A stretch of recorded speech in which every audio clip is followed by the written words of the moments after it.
विधानसभा और विधान परिषद दोनों में 5 दिन के सत्रावधि में मात्र एक में विधानसभा में 4 घंटा 44 मिनट और विधान परिषद में 2 घंटा 10 मिनट के लगभग चर्चा हुई, जबकि चर्चा का समय था 18 घंटा 30 मिनट। अब इस अवधि में का जो अपव्यय हुआ और इस पर जो जनता की सरकारी राशि का अपव्यय किया गया हमारे जनप्रतिनिधियों द्वारा, उसके विषय में हम सभी अवगत हैं और आप लोगों ने देखा ही है कि इस अवधि में हमारे पक्ष और विपक्ष दोनों के बीच में आपसी लड़ाई और गाली गलौज जैसे छोटे गांव में होता है, सभी स्तरों को पार कर गया और इससे पूरे देश में बिहार की गरिमा और बिहारियों की प्रतिष्ठा गिरी है। ये इसी सत्रावधि में जनसुराज आम जनता की मांगों को लेकर एक प्रोटेस्ट रैली 23 जुलाई को किया।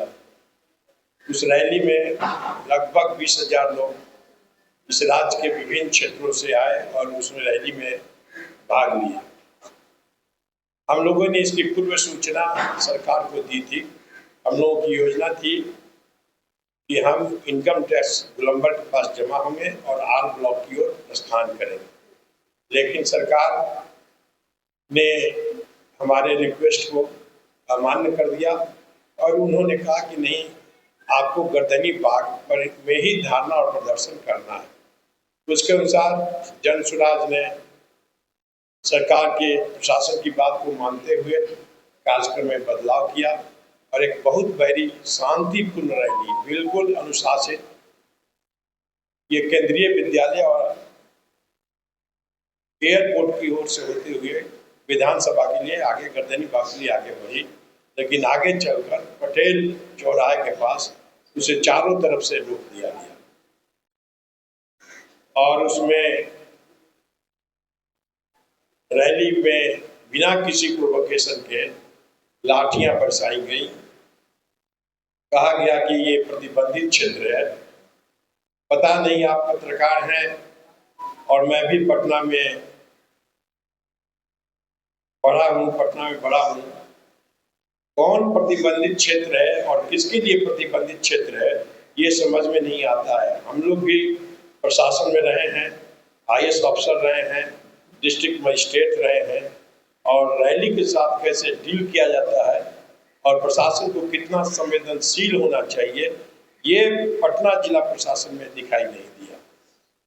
अनप्रोवोक्ड जनता की तरफ से अगर लोग देखे होंगे तो ऐसा लगता है कि इतनी शांतिपूर्ण और सिविलाइज्ड रैली बहुत कम होती है, लेकिन उसमें ऐसे लाठियां चलाई गई कि उसमें एक का सर फट गया।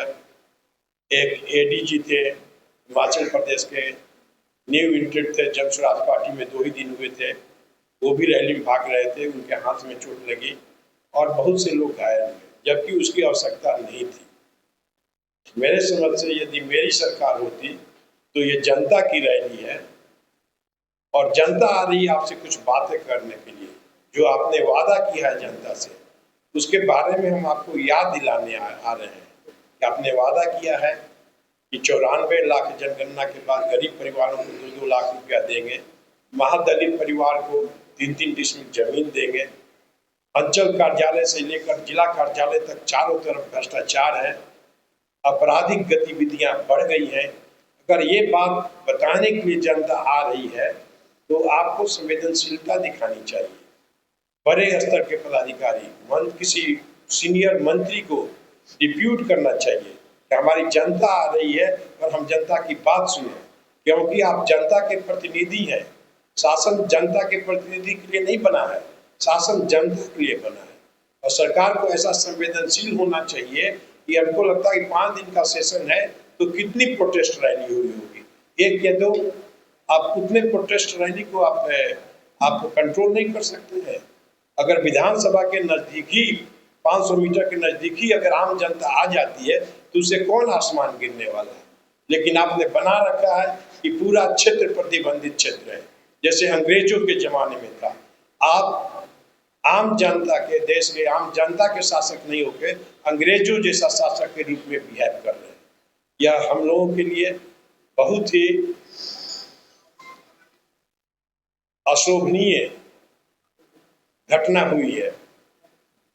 इस स्थिति में हम लोग समझते हैं कि ये जो 5 वर्ष का काल रहा, उसमें आप देखिए जनता बहुमत की सरकार बना के एक अलायंस को दी, लेकिन एक बार एनडीए सरकार, फिर महागठबंधन की सरकार और फिर एनडीए की सरकार।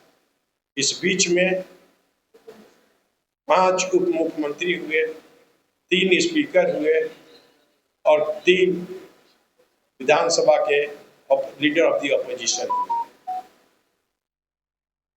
आप ये देख रहे हैं इसी अवधि में जो हमारे मंत्रियों ने सब अपने अपने परिवार की भलाई के लिए लगे हुए हैं।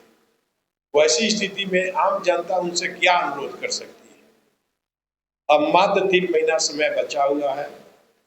जन सुराज सरकार को भी, जन सुराज का एकमात्र उद्देश्य था कि हम जनता को जागृत करें कि देखें आपके कैसे प्रतिनिधि हैं जो आपकी आवाज भी सुनने के लिए तैयार नहीं है।